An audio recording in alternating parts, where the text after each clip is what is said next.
He's about 455 yards away. He's going to hit about a 2 iron, I think. This is the School of Motion podcast. Come for the MoGraph, stay for the puns. We try to fall in love with the problem we're trying to solve first. So, and that's a big difference because a lot of big well-known studios are maybe a little less problem-driven and more art-driven. I think that's what makes us a little bit different is that we go at it with the problem first and then we work backwards from there.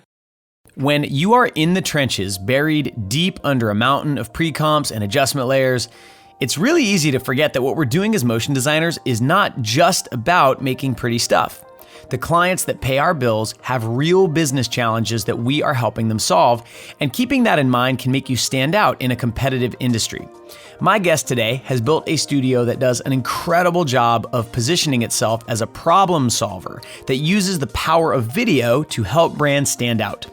Yann L'Homme, which, by the way, translates to the man in French, is co-founder of Think Mojo, an agency out near San Francisco that produces killer content for lots of huge brands like Google, Slack, InVision, and more. He also recently launched a brand new site called Spectacle, which is sort of like Motionographer for product and marketing videos. In this conversation, Yann drops a ton of insight into the changing landscape of marketing that studios now operate in. When every brand in the world is a media company, according to Gary Vaynerchuk, how can studios and agencies help their clients navigate the world of video and motion design? Well, Yann has some pretty revolutionary ideas about this, including a new framework that he calls VX, or Viewer Experience, which can help anyone working in this field wrap their brains around the new way companies are using motion. This episode was a blast for me, and I know you're going to learn a ton and get really fired up about the almost infinite opportunities that are opening up in our field. So sit back and meet Yann. But first, meet one of our awesome School of Motion alumni. Hey, what's up? My name is R.C. Nelson from St. Louis, Missouri, and I'm a self-taught motion designer. As I've dug deeper, I wanted to get properly trained, but I didn't have time to go back to school. But then I learned about School of Motion. What was so cool is that it didn't feel like a regular online class. It felt more like a one-on-one mentorship program. Their courses are thorough and in-depth. Not only how to use plugins and programs, but the theory behind it and how to think. I would highly recommend School of Motion. My name is R.C. Nelson, and I'm a School of Motion alumni. Yann, it is so awesome to have you on the podcast. We chatted once a few years back, and now you are on the main School of Motion podcast, and it's an honor to have you, man. Thanks for coming. Thank you, Joey. I'm excited about this. So there's going to be some listeners who have taken our Explainer Camp class, and you were one of the interviewees for that because your studio, Think Mojo, at the time, you've kind of shifted since then, but you really were known, at least in my eyes, for really high-end explainer videos, and so, among other things. But I know that there's a lot of people listening that have not heard of Think Mojo, so I'm wondering if you could just talk a little bit about your studio/agency. Like how did you start it, and how has it grown over the years?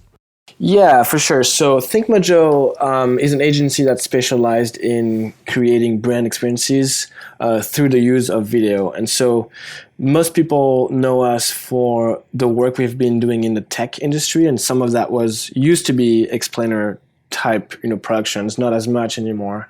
But essentially what we do is that we come alongside some of those big tech brands, and we help them sort of implement video or speak through video within their organization so that they can kind of better communicate to their users. And that might take many different shapes and forms, but maybe we help them launch a new product or a big marketing initiative, or maybe it's some kind of an in-app type of experience that requires video. So the kind of teams that we do that with, think about Google, Twitter, Square, those kind of big guys. A lot of the tech unicorns like Slack and Zendesk and InVision. So those are the teams that we typically work with. Sometimes there's like smaller teams as well. That's typically, you probably haven't heard of them yet, but if we do our job well, then hopefully you'll hear about them. That's kind of what they hire us for. But in a nutshell, that's sort of what we do, and we've been doing it for It's been a little while now. Probably we've been around for 6-7 years probably. It was started by myself and my brother, and it's gotten to basically a full-grown 10 to 20 people studio now. So that's sort of who we are and what we do. That's amazing, man. Well, congratulations. And I have a lot of questions about this, actually. So, the kind of work that originally kind of got Think Mojo on my radar were those, I almost hate to use the term explainer video because and we're going to get into this later in this conversation, explainer video carries a lot of baggage with it. Really, you were doing either product videos, product launch videos, or product walkthrough videos, or just straight up marketing videos. And I'm always curious, when you talk about a company like Slack or InVision, companies you've worked with Google now, don't these companies have gigantic internal marketing departments that at this point in 2019 should understand video pretty well? Like, what's the unique kind of skill set that you and your team bring that makes them want to work with you? Yeah, that's a great question. And you're absolutely right, by the way. A lot of the teams that we work with, they're gotten to be really savvy about video. So, for example, we work a lot with Zendesk. And Zendesk is a great example of how a company has implemented video, within their team. And they have a team of like 7-8 people working full-time on just video inside of their brand team. It's crazy. And that's still not enough to do everything in-house. They still rely on agencies like us and others to do some of the work. There's a couple of reasons for that. One of them is that having somebody from the outside is always good, because then when you work on something, you have blind spots, and having somebody come from the outside can sort of shed the light on some of those blind spots and inject some freshness or some fresh blood that otherwise would be hard to achieve. And the other thing is, especially nowadays, the need for content is so big in marketing. Then whoever you are and how savvy you are, it's never going to be enough to create all of the content that you want to do. So in order to scale, most likely you're going to need to rely on agencies like us. Yeah, that makes perfect sense. And so another piece of that, this is something that I think people who work in video and work in animation, it's really intuitive, the power that video has to communicate. And so I'm curious if maybe also part of the reason that companies come to, Think Mojo and other studios like that is that it's not intuitive to them. And so do you also help with strategy and coming up with ideas? Here's how you could use video to solve this business problem you're having. Oh yeah, big time. In fact, it's interesting because it sort of reflects the evolution of Think Mojo along the years. Back when we started, it used to be much simpler. As you said, we did a lot of explainer type videos, a lot of product videos, and that was it. One-off kind of projects. But over the years, the clients just kept on throwing, challenges at us and problems to solve. And so now it's evolved into going what's beyond that one video. And if you think about the content creation process a little bit more strategically, you realize that thinking about creating one great video is just not cutting it anymore.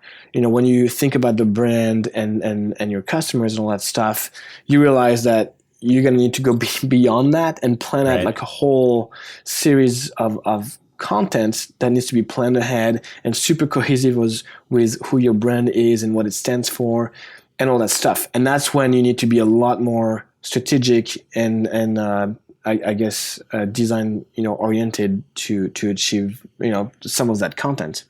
Sure, and that's one of the things that I love about Think Mojo is that the way that you think and even the way you position yourselves, on your website and in your marketing efforts, it's very different than what I see most studios doing.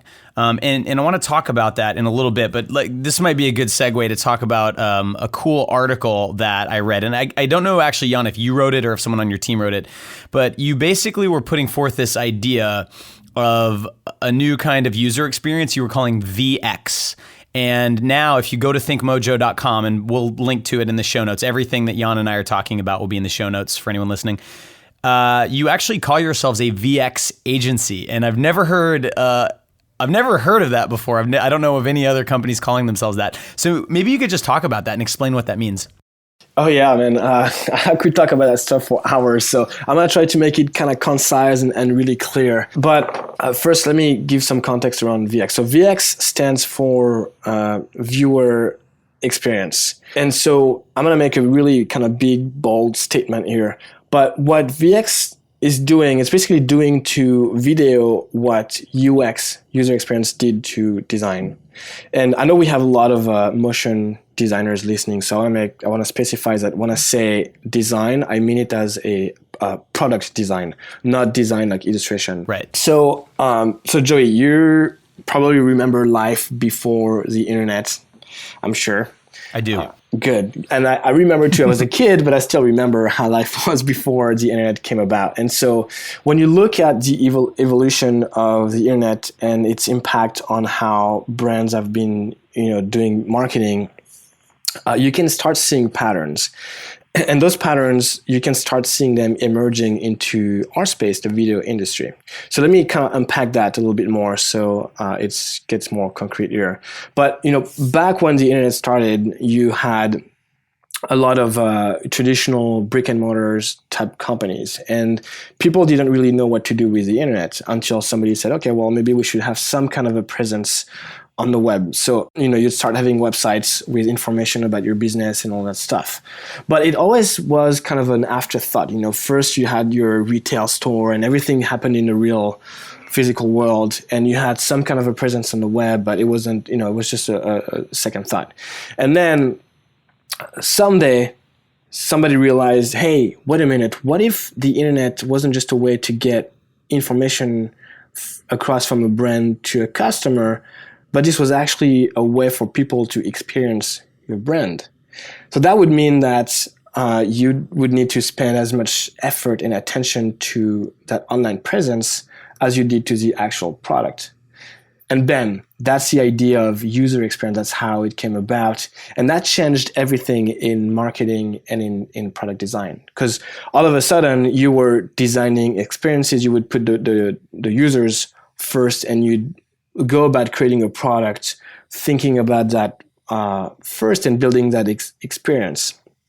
And then to illustrate even more concretely, so if you take an example, let's take Apple, for example, because everybody knows Apple, everybody loves Apple. So well, not everybody. Not everybody, you're right. There's a lot of I do. I too. certainly do. Right. But at least, they're the most valuable brand in the world now. So yes, correct. Can't argue that. So Apple is a super driven, design driven company. There's marketing geniuses, and they've mastered this whole idea of experience. In fact, UX actually kind of comes from Apple. They had a team that came up with a term first, so that's an Apple thing.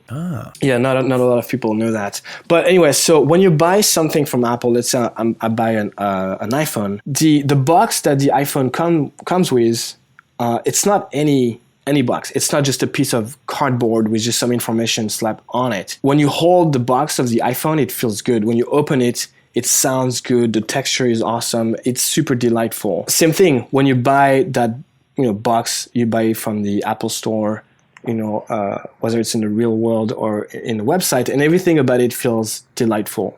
So it doesn't happen by accident. It's very intentional, and that's because Apple believes that it's a way for you to experience their brand, to experience the brand Apple. So, and it goes beyond the product. So they put a lot of attention to what's around it, the packaging, the way you buy it, all that stuff. And that's almost as important as the product, right? So what I believe is that we're seeing the same thing happening with video, where video isn't just a way to get information across from a brand to somebody or a customer. It's actually a way for people to experience your brand. And therefore, you should put as much effort and attention to that piece of content, that video, than you would to the actual product, because it's one and the same. It's that same overall experience and how people experience your brand. And that's the whole idea behind VX and the viewer experience. And so when you understand that, you make this mind shift, and everything changes. The way you go about creating content is going to completely change, because the only way to to create those experiences, those viewer experiences, is if you have some kind of process in place or framework that enables you to do that. And then basically you go about creating content the same way you would go about designing a product. And going back to what I said earlier, what's interesting is that we've seen this happening in the product design, I guess in the product world. Now any web design agency and their mother are a UX design company, right? You have teams of UX designers, in companies at Uber and Airbnb, everywhere. They have got like dozens and dozens of people working just on UX. Well, what I'm saying is that the same thing is happening. If you look at those patterns and the way it's evolved in that space, the same exact thing is happening to video. And in the future, I bet that you're going to have teams of like 20 people just focused on video in VX, working on creating those experiences that are mainly driven through video. I mean, when you consume any kind of content on the web, on your phone, anything, it's usually video based. I mean, video is such a big thing in marketing now that it only makes sense that there's going to be teams specialized in crafting those experiences. Anyway, so all of this to say, this is VX. This is something that's coming at you that brands are started to embrace, and we're going to see a lot more of it. And that's why we kind of position ourselves as a VX agency, just like you have UX agencies. So I hope that's kind of clear. I know there's a lot of abstract and on paper, it's almost like a theory, but there's a very concrete implications coming from that. Wow. All right, let me see if I understand this, because I get what you're saying, and I just want to make sure that I know where to sort of draw the line between the old way that video has been used traditionally and sort of this new paradigm that we're in. So, before the internet, if you made a video for your brand, you called that a commercial. And there was sort of one place to see that, and that was on television, right? And now with the internet, and not just the internet the way we think of it, like on a computer and your phone, but also Netflix and all of these streaming services, I mean, those are using the internet to distribute content. And so is it really just a matter of the amount of video and how many touch points customers now have with a brand? For example, if you've seen a picture of me, it won't surprise you to know that I belong to Dollar Shave Club. I go through a lot of razors, right? And they were one of the companies I remember that started using video in a really kind of unique way. They would do these long form kind of sketch comedy bits, essentially, that would, in the end, get you interested in them, but they're selling razors. It's like that. There's not much of a difference between them and what Gillette's doing. So I guess what I'm trying to understand, and maybe you can help me clarify this, Yann, is what's the difference between a company that's really embracing this idea of VX and using video, I think the way you put it was to interact with the brand or to experience the brand, versus an older company that just thinks of video as this is a way to make a commercial, or this is a way to have an instructional video on how to use the product. What's the difference there? Yeah, so you're right. Maybe like an old-fashioned type company that doesn't really get it, they're going to be thinking, okay, we need to go TV and make a commercial. And that's one linear way of thinking about it. But nowadays, video is embedded like basically everywhere, and it's so fragmented. You're going to have, of course, TV, which is the old thing, but you've got the same thing on the web and on your apps and on your mobile and even on your Apple Watch. And everywhere there's little bits and pieces of video. It could be long form, but it could be very short form. Like on your Apple Watch, for example, you're going to have 2-3 seconds micro interactions that are, you could argue, are video. It's like motion based, some cool animation on your app, and that's where also video is almost becoming like an obsolete term, because on your Apple Watch, it's not something you can press play and it plays for like 2 seconds. It auto plays.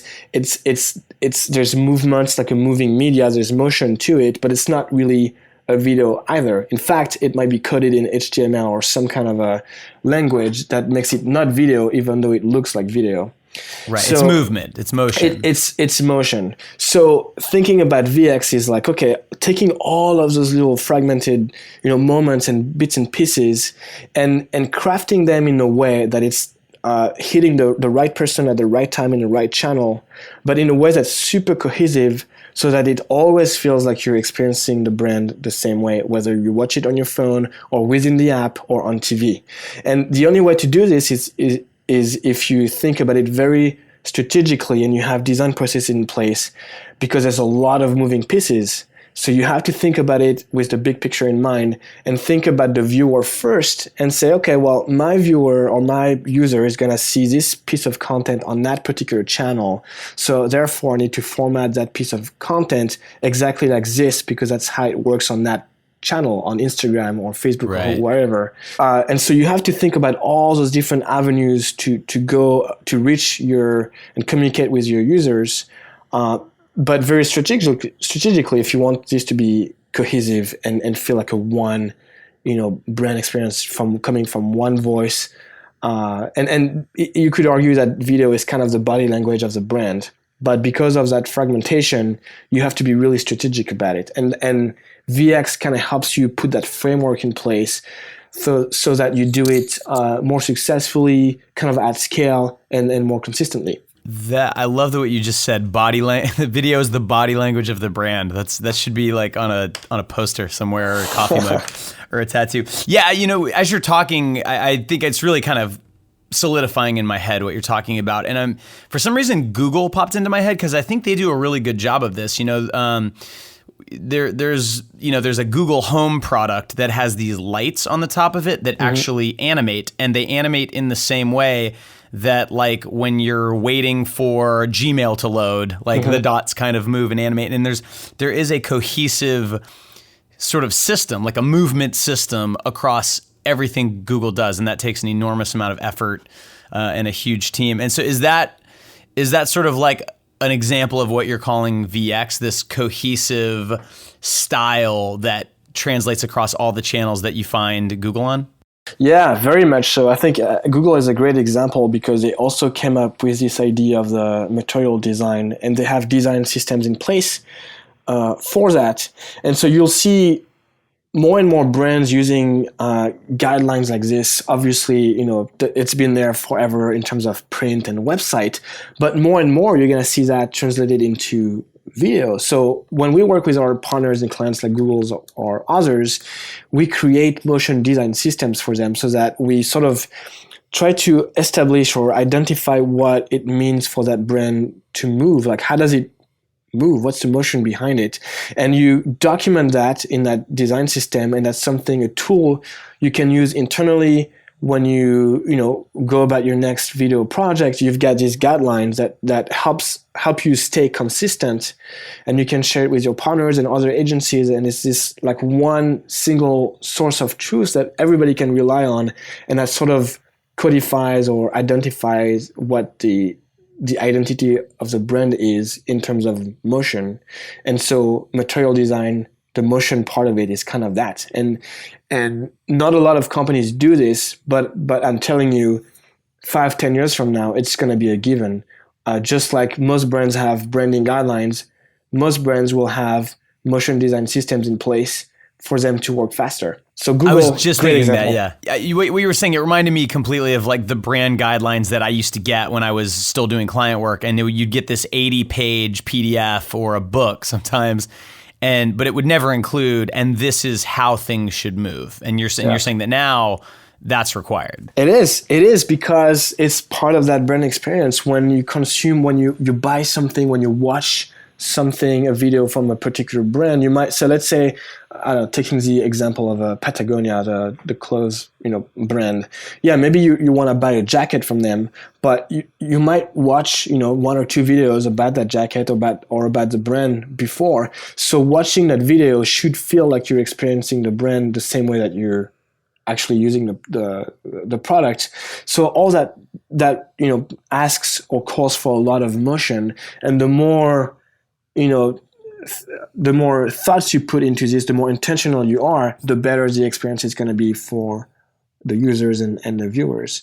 So having those tools in place helps you kind of keep your eye on the ball and make sure you do things very consistently and stay super cohesive with how you present yourself. So this conversation, I think, illustrates perfectly why I always just noticed that Think Mojo seems to operate differently than a lot of other studios. And different in ways that have clearly like worked really well for you. And I remember like, I don't think it works this way anymore, but you used to have on your website, like one of the menu options was pricing. You had a page kind of laying out the pricing, you know, in ballpark terms, which I had never seen any studio do. And I'm sure that there's probably people out there thinking that you're insane for doing something like that. But even now on your contact form on your website, you right off the bat ask for a budget range from clients. And so that's just different than most traditional motion design shops operate. And I'm wondering if that approach is intentional. Like, have you always wanted to differentiate in a way? I mean, I guess like the way I see it is you're speaking the same language as these businesses, as opposed to speaking the language of creativity and art, which maybe their art directors understand, or maybe like a high level marketing person might get. But, you know, you can talk to a product manager, you know, and they'll get what it is you're saying right now. Yeah, I think part of it is very intentional, and part of it just kind of happened almost by accident. But just to give you some background, so my co-founder and I did not come from the advertising or animation industry, and we didn't have a formal training in that space. We came from the tech product business world, but we've always done creative work on the side, so a lot of web development, graphic design, all that stuff. So it's always been a passion. So I think in a way that's been kind of a curse and a blessing. It's been a curse because we had to learn a lot the hard way, like, for example, like mastering, like what it means to, producing, for example, or like having producers, like understanding the role of a producer in an agency. It took us the longest time to figure that out. There's a few things that I'm sure people who came from the, agency background or animation background just were way faster than us at this. But in a way, I think being kind of newbies and sort of really naive about the industry enabled us to see things that maybe others couldn't see, or more established agencies maybe couldn't, notice. And I think that's why we were, we jumped on the video, online video at the right time, and we were in the right place to do it. But it's probably because we came with this blank slate and we didn't know any better in a way. Yeah, I agree with you. And I think that, I came up through the sort of the video editing world, and then got into After Effects, and then into design and animation. And along the way, you sort of pick up these vague feelings of, well, I don't want to be too corporate. I don't want to, talk about money right off the bat, things like that. And they can be very self-limiting beliefs. And when I look at Think Mojo, the way you position the company, I don't see any of that. And it clearly is a huge advantage if you're doing the kind of work you're doing. So I think it's really cool. But it brings me to another question, which is the work that your studio does is awesome. I mean, that was actually the reason that I reached out to you to interview you for our Explainer Camp class, was because there are probably thousands of companies out there doing broadly the type of videos that Think Mojo does, but yours are really, really beautiful. And the motion design pieces, the fully animated pieces, I mean, you're working with the same artists that go and freelance at Buck, and you're getting, these beautiful results out of it, but you don't have that background. And so I'm curious how you and your brother managed to build a studio that produces A-level work without coming from that world, because I'm not sure I've seen much of that in the industry.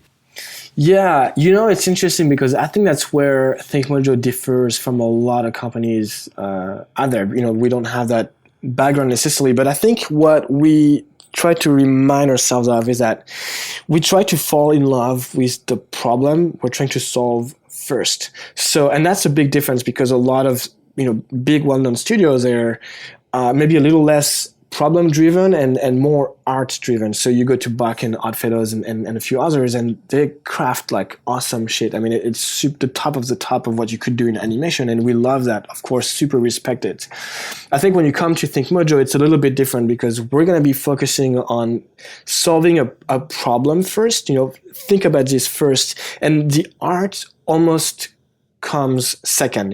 We try to be really agnostic about how to tackle and solve that problem for the client. And that's what's going to dictate, okay, what style are we going to do? Is this going to be animation or live action, and what style and all that stuff?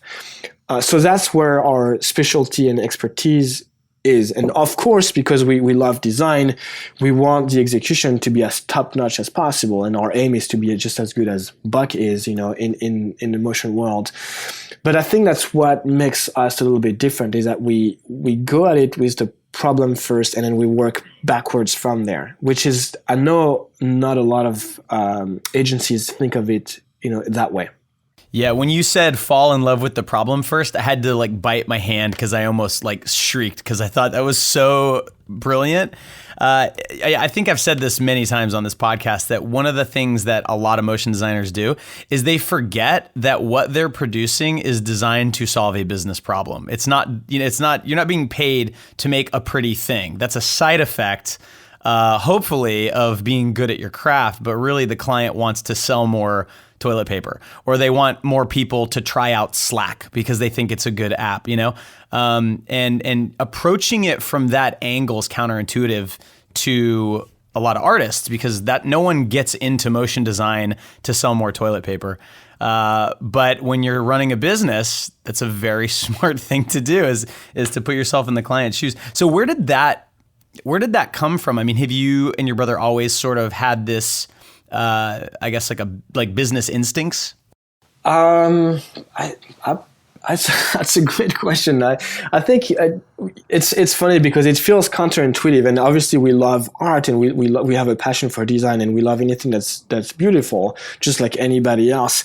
But surprisingly, when you get to work on problems that are really challenging, it could get just as exhilarating, at least for me. There's when you have a product like Slack, for example, which is a really cool product, and I remember when they reached out and started involving us into helping them, nobody knew Slack, but we had actually used it for a few months at the time, and we thought that was really cool and might change the way people work. And so all of a sudden you're like, oh my God, this is so cool. I want to share this with my friends, and that might help, such and such business. And you start thinking, wow, think about how the impact we could have on people's life, and all the things we could help them solve. And so, weirdly enough, that gets almost as exciting, if not more exciting, than the actual art. And when you put the two together, that's when things really, really blow. I mean, it's like, I think the studios that really crush it is when they're as good at storytelling as they are as, the craft of, the art, really. But yeah, to me, I think it can be as exciting, thinking through the problems and trying to figure out ways to crack that code and solve that problem, and how you're going to apply art to do that. And by the way, again, that's another thing that I think people, motion designers and artists have to keep in mind. There's a big difference between art and design. Art is here to basically create emotions. That's the sole purpose of art.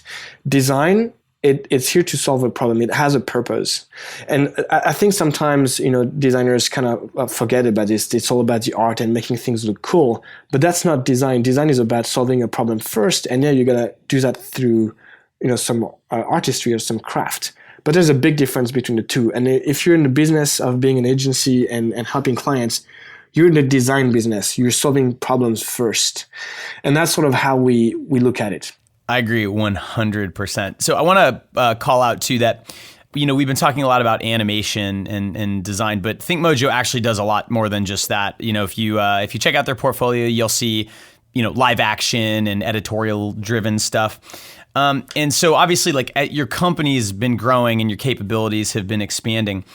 And, you've been in business for 6 or 7 years, but actually that's kind of a long time in the world of studios. And so I'm curious, how you've seen the market for this type of video change over the lifetime of ThinkMojo. I mean, we talked about this a little bit already, but I can remember when there was this insatiable desire for, quote, explainer videos. I have a new product. I need to explain it. And now it seems like brands are getting more subtle. So I'm curious if you can talk about the shift and the evolution that you've seen of this market. Yeah, it's really interesting to see how things can quickly things can change, even over the span of 5 to 10 years. I mean, back when we started, it was the rise of the online videos for marketing, and so explainer was this new shiny thing, and back then having an explainer video on your homepage was a really big deal. I mean, like when Dropbox came up and Twitter came up with their first explainer videos on the homepage, that was super new, and then that blew people's mind, away. And fast forward to now, and now basically any business online has a video on their homepage and then on their product page, and every possible page and app, there's like video content on it. So it kind of shows you how much things have changed in the last 5 to 10 years.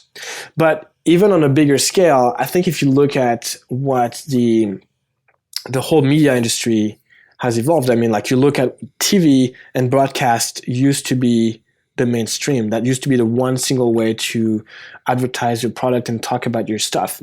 There's TV, and then you would reach out the whole country, and that was the one way to do it. But with the rise of the internet, now you could argue that the internet is the mainstream. I mean, kids these days, they don't really watch TV. They just watch stuff online on YouTube and everywhere. And if you look at YouTube, for example, how many vloggers and channels on YouTube have like dozens of millions of subscribers, if not hundreds of millions, way bigger than any channel could have on TV.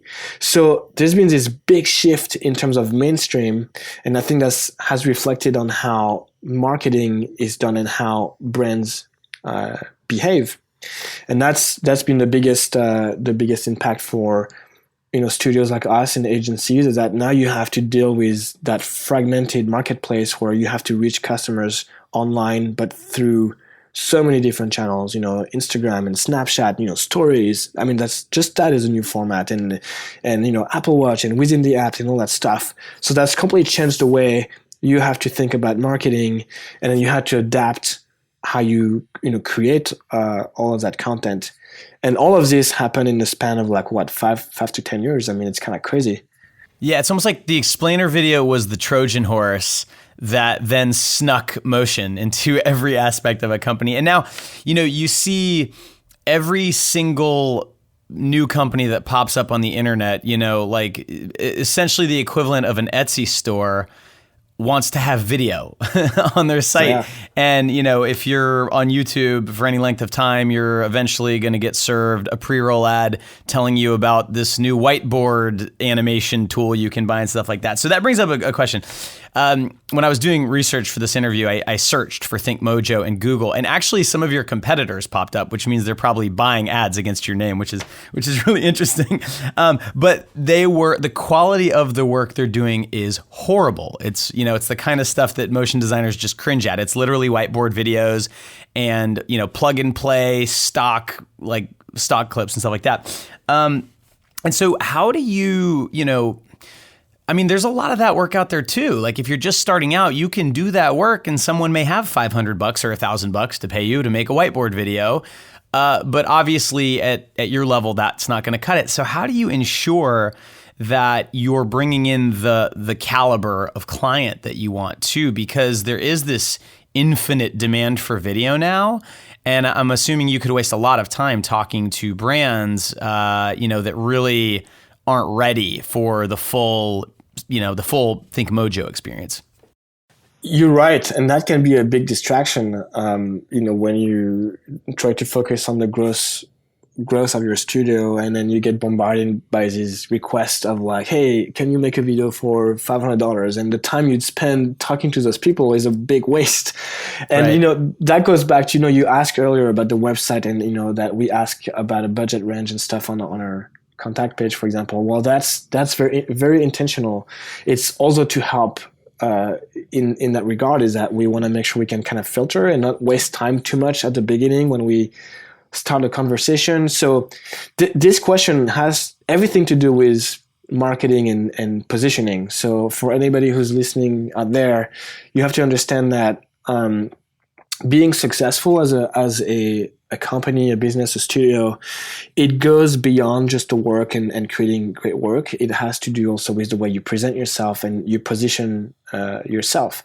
So for us, we want to make sure that we make it clear to people that the kind of team that we work with are super innovative companies, the Googles of the world, and that typically requires a certain standard in terms of budget. And we have to impose that on ourselves if we want to be able to achieve the work that we're looking to do. Because if we don't have the budget or the means to do it, we're not going to be able to solve those problems, and we're not going to be able to reach the quality that we want to. So you have to be extremely disciplined with the kind of budget that you accept and the kind of organization that you choose to work with and the kind of projects that you take on.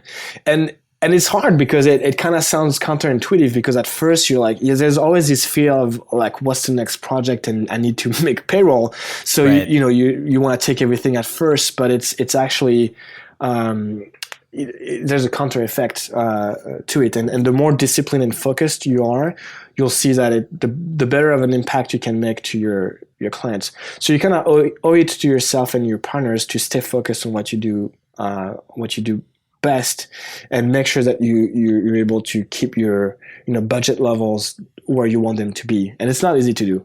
That's amazing advice. And I agree wholeheartedly. I actually have a poster in my office that I put up recently, and it says, if it's not a hell yes, it's a no. And the reason I put this up is because when you start a business and you have really any amount of success, and really this goes, I think, for anything in life, once you have a certain degree of success, you have more people coming to you with opportunities than there are hours in the day. And you need a way to screen through that, or you're going to waste a lot of time. And I love that on your contact form, it's like, what's your budget range? And I can't remember what the lowest number you even let them choose is, but you're pre-screening. You're probably saving hours and hours a week of clients coming and thinking they're going to work with you and realizing, oh, we're not there yet. We don't have the budget to do that yet. So I think I actually think that's really brilliant. It's funny because it sounds really blunt, said like this, but actually, if you think about it, you're doing everybody a favor, because you're not wasting anybody's time. And at the end of the day, everybody needs that. Yeah. So I want to talk now about a brand new initiative that you have taken on. And we're going to link to it in the show notes. Everyone should go check it out. It is a very, very cool site called spectacle.is. And it just recently launched, and it was featured on Product Hunt, and it's already getting a lot of eyeballs and buzz. So can you talk about the site? Just kind of explain for everyone, what is the site and why did you build it? Yeah, so Spectacle is a brand new product, and basically it's a source of inspiration for the best product and marketing videos from around the web. And the idea started, I guess it was kind of organic. When we work with our clients, it was always the same kind of questions, coming at us. We know we need to use video and make a video, but we're not sure where to start, or we're not sure what to do. And sometimes we had part of those answers, but sometimes we didn't. So what we started doing is kind of bookmarking the cool video campaigns that we saw that we thought were super cool or innovative, or really well done, well crafted. And so we kept on bookmarking until someday we realized that we had a lot of data and a lot of videos that we could use. And we used those, for doing our pitch to clients, or when we were looking at solving problems. And then as we started organizing it, through our databases, we realized, this actually has a ton of value to us as a studio, and chances are it's going to help our clients a ton, and it's probably going to help a lot of other studios as well. So, a little light bulb, went on, and we decided to actually turn this into a product and kind of release it into the world, make it available to people just beyond us, and kind of see where it take us. So that's kind of the idea and how it got started. Gotcha. So you were sort of scratching your own itch and said, we kind of need this product internally because it's a good source of reference. Were clients of yours asking for this, or were other studios that you know of asking for this, or did you just sort of think? And the reason I ask this is because this is one of those ideas that as soon as you showed me, I was like, well, of course you need this, right? It's almost obvious once you see it. So I'm curious if you sort of got feedback from people or people were asking for this. So it was kind of indirect. So like nobody asked us for this product specifically, but the questions, sometimes clients would just send us like a list of examples of videos that they liked, and we would bookmark them. And so sort of indirectly, we would get at it. I think it took a little bit. I think maybe from our product design background, that's what it took to kind of formalize the idea and thought, wait a minute, what if we kind of organize this in a way that's a little bit more user friendly and can actually be used, on the web and from any situation. And that's how we kind of thought about it. So looking through Spectacle, and everyone, like, we'll link to it in the show notes. Definitely go check it out and click through. I mean, it's essentially, I guess a good way of thinking about it is it's sort of like a motionographer. It's a curated collection of work, and it's tagged, and it's really easy searchable, and there's some great sort of categories. School of Motion actually helped curate one of the categories. So thank you, Yann, for including us. It was a lot of fun to do that. And it's a really useful reference tool for anyone, not just in the animation side, but just in the video side in general. But as you look through this, it made me realize just how crazy it's gotten with brands making infinite amounts of video, and not just in ways that are obvious, right? Like, it's obvious that a company like MailChimp needs to have a video explaining why you should sign up for MailChimp. But then they have this documentary series, that's, sort of about small business. And so why are companies now, and I think you actually said this in an email to me, that every company is a media company now. Why is that? Why is InVision creating documentaries? Why is this trend happening now? Yeah, and by the way, I wish I had coined that phrase, but I think it's from Gary Vaynerchuk. He's the one that said, any company now, whether you want it or not, is kind of turning into a media company. And if you're not producing content, you basically don't exist. And it's definitely true in some regards. And as I explained earlier, you had the old-fashioned way of looking at it, and it used to be broadcast TV was the one mainstream, and now the internet became the mainstream, and with that the tools to make video has gotten a lot easier and cheaper. So a ton of content is being produced, and one way to stand out for those brands is to create really good content and to act and think as a media company, in that you have to start building an audience first. Instill that sense of trust. Creating content is what gets you there, and then eventually you'll be able to sell some of your products. So that's the whole idea behind that. And Spectacle was kind of a reflection of that, and why we built this. When you think about it, that transition between the TV mainstream to the internet mainstream. The big brands in the world, the Coca-Colas of the world, Procter & Gamble, all those kind of brands that have millions of dollars to traditionally put in producing a Super Bowl commercial, for example. I like to call those brands the 1%, that there's the one that have enough money to produce commercial on TV and Super Bowl commercial. But what about the 99% brands that are not there yet? They don't have the money for that, or maybe they figured out there's a better way to go about it, and that better way is to use the web, the digital. And that goes along with this idea of turning into a media company online. Well, we found that for the 1% brands that do the traditional stuff, there's a lot of resources out there. You can go to Adweek, and you can go to, there's so many outlets on the web that helps you informs you about the campaign and the creative that went behind all that stuff. But for the rest, for the 99% that use the web and the new mainstream, there isn't as much, even though a lot of brands are really crushing it out there, and they only use video on Facebook and Instagram, and they becoming so big, bigger than those traditional brands. So we thought, there needs to be a place that exists where you can actually have resources and inspiration for that kind of marketing, that kind of brand, which is the new better way of doing things. But it didn't exist, so we kind of took it up on ourselves to build it, and that's sort of the given birth to Spectacle.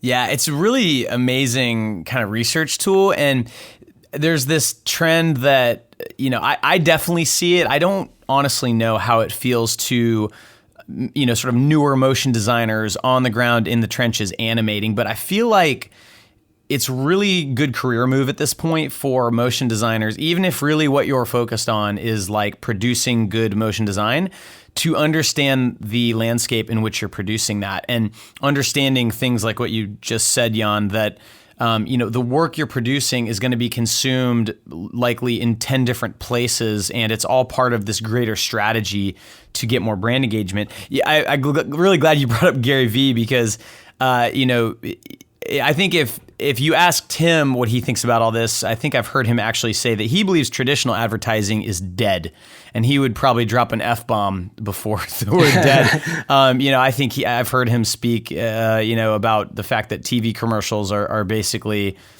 a waste of money at this time. You're just throwing money away because you can do much more targeted advertising on the internet. So, So let's take a company like, Envision, I think here's the problem is like there's certain companies where it's easy to draw a straight line between the content they're producing and their product. And you could use School of Motion as an example. Our content is, articles, and we do lots of videos and things like this podcast where we teach our audience about stuff, but then that's also our product, right? We're a teaching company. There's a little less of a straight line when you have a company like MailChimp, where their product is, an email marketing tool. And I know they've expanded it a little bit. It does more than that, but it's a marketing tool. But they're creating sort of long form video documentaries that, I haven't watched them, so I don't know if they actually mention MailChimp or not, but it wouldn't surprise me if they didn't. There's a lot of companies just making interesting stuff. And I'm curious, how does that help them? I mean, it's kind of obvious that it does. It makes you like the brand because they've added some value to your day. But how do you think about that? How would you convince a brand that, what they really need, instead of making a commercial for their product or doing direct marketing, is to make a cool piece of content that is very indirectly related to what they're actually selling? Yeah. So it has everything to do with marketing and branding, but you've probably heard before this idea of what's his face, Simon Sinek, I think, that started this idea of start with the why, and it's kind of going to that a little bit, in that nowadays a brand that's really successful, they almost have to stand for something. And you realize that when you stand for something as a brand, when you have values and you stand by them, you're going to generate some kind of a fandom, or people are going to start looking at you and buy your products, not just for your product, but because of what you believe in. And that's a shared belief between your customers and yourself as a brand. And video is a great way to communicate that. And if you start with this, to start with the why, start with your values, and customers will come that way, you create a stronger relationship between you and your customers than if you didn't do that. And obviously video is probably the best way to achieve this, because you can talk about who you are, what you stand for as a brand, without talking about your product, without hard selling anything. It's just about you and what you stand for and what you believe in. And then you're going to convert, quote unquote, convert people that have the same belief, and they might be more loyal and be more inclined to buy your products because they stand for the same thing that you stand for. And again, video is probably the best way you could probably achieve this. And MailChimp and a few others, they've really figured that out. And it's funny because you think that for a lot of brands that are studying in video and look at this, they say, okay, well, yeah, of course, MailChimp, they're already successful. So when I'm successful like that, I'm going to invest in video and do the same. But that's thinking about it backwards. You have to realize that they got to where they are because they've invested in video, because they've invested in branding. And that's what got them there, and not the other way around. And those guys, and that's when you realize those guys are really good at marketing, Yeah, I love comparing brands that sell the exact same thing and seeing how the brand actually makes a big difference. And, this gap has closed a lot recently, but I used to use as an example for this kind of thing, Wistia versus Vimeo. Vimeo, they've started having a little bit more personality to their brand, but it's really hard to say what Vimeo stands for. Whereas Wistia, if you've ever used them or interacted with them, they have a pretty incredible brand that it basically feels like just your buddy, and they do that very intentionally. And they're, I don't know the size of the company, but they're pretty big at this point. And the stuff they're doing, it really makes you like them. And it reminds me, I listen to a lot of Seth Godin podcasts, and he always says that the way to think about marketing is people like us do things like this. And so video and this, strategy of producing content that doesn't directly point to your product, it's basically showing that. And I think you're exactly right. Like, a modern brand has to build a tribe. It's not enough to just have the best, widget out there, because that's not actually why most people buy stuff, right? They buy from brands and from people they like. Yeah, I couldn't agree, more. And Wistia is a great example of that. And of course, they're, biased in a way that they sell video hosting. So they've made the effort of investing in video because it directly impacts their business. But nonetheless, they've kind of shown the way to a lot of other brands and proved that by investing into video for your branding and your marketing, you can get huge returns and build this huge brand equity for yourself. So a great reference for sure. So I want to talk a little bit more about the curation aspect of Spectacle, because this is really interesting to me. I've lurked on Motionographer for probably at this point more than a decade. And, Motionographer, sort of the sword that the editors over there would die on is sort of artistic quality. And so, to get featured on there, it always seemed to be less about the effect that video had on the business that it was made for, and more about the artistry behind it. And now the work that's on Spectacle is all very well produced and very high end, but obviously there's also a much larger component of how effective was this at, helping this brand, achieve whatever goal it was that they set out to achieve. So I'm curious how you sort of view the balance of what makes a product and a marketing video actually good versus just okay. Yeah, that's another reason why we thought Spectacle, there was a place for this, because the art only answers, it's only one part of the equation. And when you hang out on Motionographer, it's all awesome stuff. Obviously, it's beautiful, but it doesn't answer the big question, like, did this actually move the needle for the business, on the other end? And there was no place to kind of figure that out, you can have the most, cool looking video, but like, did it actually help the business? There's no way to find out. So the hope is that with Spectacle, we can show a little bit more of that and lean towards that, so that you can see like concrete examples of campaigns that have worked, and it's not just about the art. And I think to me, to answer your question, well, again, because we're in a design business, we're trying to solve problem, we have a purpose. The first question should be, does this actually help? Does this help move the needle? Did it have a return on investment, whether it's financial, or did it help elevate our brand, or, improve the image, the perception of our brand, the value of our brand to the mind of customers?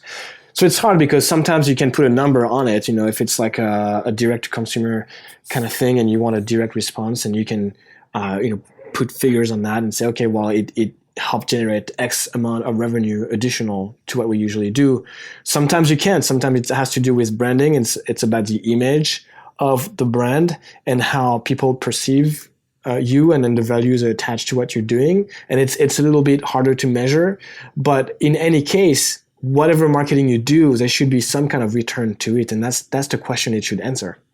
I'm going to ask you, this is kind of a tough question, I think. And it's something that, I've struggled with in the past, to be honest. So one of the things that I learned as we were sort of building School of Motion, and I had to learn about things with really icky words like sales funnels and, and email marketing, things like that, is that, as a motion designer, I am drawn to, and I am in the business of trying to make things that really look sexy and feel good in motion and things like that. But I've also learned that sometimes the plainer and just simpler and not as cool, things, they actually convert better. Like, from a business perspective, having a landing page with, it's literally like a white page with black type and one green button on it that says "click me." that might convert better than something that you hired Pentagram to design that is the most beautiful website you've ever seen, but it has 5 things on it instead of 2. And so when you're thinking about, that ROI equation, a client comes to us and says, we have a problem. That problem is, we're not getting enough conversions from free users into paid users. And, you've got this gigantic palette of, you could do live action, you could do editorial, you could do animation, you could do design, or you could send a postcard, and it's like, there's something that's less satisfying about doing these simpler, less sexy things, but they may actually work better. And so I'm curious, like how, on the Think Mojo side, especially how you sort of balance the need to do work that, like keeps your artists happy, makes the client feel like they got their money's worth, and is kind of, is cool. And you wake up and are excited to do it, but at the same time, you're there to solve a business problem for them in the most effective way possible. Yeah, I think that goes back to this idea of falling in love with the problem as opposed to falling in love with the solution. If you think back to that, like one super simple page with the big button on it, what you're trying to solve is like what really matters, and the solution you're going to come up with you should be agnostic about what that solution is for as long as it solves that problem. Now, you still want things to feel good and look good, and that's why we're designers as well, and it matters. And it's just like when I look at Pixar, for example, the animation company, I think why Pixar is so good, it's because they completely mastered the art of storytelling and the art of animation. So you could be a company that does super good storytelling but suck at art, or you could be a company that's super good at art but suck at storytelling. But when you have both, it's really when things start happening. And it's sort of the same way I think about what we do at Think Mojo, where, okay, of course, problem comes first, but it's not enough. You also need the art and make sure that you do things, really well, and because that's part of that brand experience, and you need both, so we have certain standards that we gotta hit to get there. And if you feel like we're asked, or maybe the part of the answer to the problem, it's something that doesn't require some high end or something that we feel looks good, well, we might just say, here's what you should do, and here's maybe a few other studios that can help with that, or maybe that's something you might want to do in-house, internally, at your brand. So again, we try to be really selective about the projects we take on and who we work with and the initiative we're going to be involved in, because that's how we can bring the most value to the table. And I think if you do that, you should not be afraid of saying, that kind of work or the production value is not to what we do, and we'd encourage you to maybe seek a different team for that, or maybe do it internally, and we'll focus on something else. Yeah, that's a tough thing to say, I'm sure, because like you said, when's that next job coming in? And yeah, but that's the responsible thing to do, is to, I really love what you keep saying about, fall in love with the problem. I think I'm going to have another poster on my wall soon. It's a really good one, man. I'll send you a nickel every time I look at it. Nice. I want to talk about, the value of design, which is obvious to people who are designers and especially motion designers. But it seems like there's something happening in the world of marketing and frankly, just in the world of product companies in general, where design has been elevated lately. And the two examples that I'll use are Google's material design, and IBM just sort of released this design language manifesto video. And it's like, those are things that I'm sure always existed. But, big successful companies probably have always had some sort of design standards, but now it's like a feature that they talk about. Google material design is written about in blogs and stuff like that. It's not just assumed that, yes, Google has design standards. Do you have any ideas on why design is all of a sudden bubbling up and it's now being recognized by everyone and not just designers?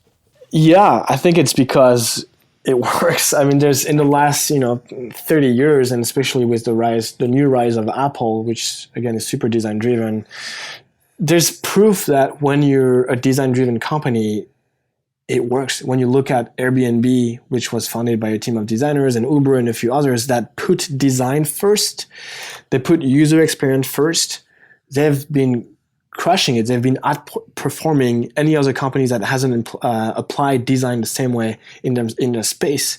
So it basically shows the world, if you put design at the center of everything, if you put user experience at the center of everything, you're going to outperform your competition. And that's why there's so much emphasis on design right now everywhere. And that's why brands started to communicate around it, because first of all, to attract designers, but also to show the world we're committed to this. We're committed to providing the best experience we can for our users. And again, that ties back to the rise of VX that I was talking about earlier. I mean, we've come all this way in design now. Yeah, we have design systems in place. Like, we're reached a point where brands actually talk about their design standard and all that stuff. And that's something, there's no way you could imagine that, 15 years ago. And in the same way that 15 years from now, we'll probably talk about video the same way. So that's what's been really interesting to observe, with design, and how big of a place it's gotten in the last, 4 or 5 years. Yeah, I love looking at it, and I'm on Spectacle right now, and I'm kind of clicking through things, and it's really fun for me, especially because, I've always appreciated not just the artistry, but also the strategy behind advertising and marketing. And I think Spectacle is probably the first site I've seen come up that's really what it's focused on, is that intersection of like good art with good design and good intentionality behind it. And I'm thinking about, a lot of our listeners are, they're solo like freelancers, or they're thinking of freelancing. And does this idea of using video, and I should stop using the word video, because it's not just video, but using moving things, and this idea of VX and UX, does this scale downwards? Like, is there a version of this for the freelancer where they can stand out and they can attract the kind of clients they want, by using some of these same techniques? Obviously not doing what Wistia did and spending over $100,000, on this crazy marketing campaign. But do you think that this works at a smaller scale? I think it does. I mean, I think to me, if I had any advice to give to a motion designer or a freelance, artist, is that maybe start thinking a little bit more strategically about design and look at the big picture, right? So if you have a little bit of design thinking process that goes through your head, you understand that what you're working on is just only a piece of the overall experience for the users and for the customers and all that stuff. So whatever you do, it has to be cohesive with the brand voice. And what you can do at your scale is to help foster that. It's to maybe help scale things up in terms of design. So when you create your, files in After Effects and all that stuff, maybe it might be a good idea to start putting some documentation, doing like a mini design system guideline so that you can use it for your next project with that brand. And maybe the brand can start using it with you and then their other partners. And all of a sudden, the speed of creating things just goes faster. It gets better. And basically you help the brand that way, and that's something you can do at your level with just one person.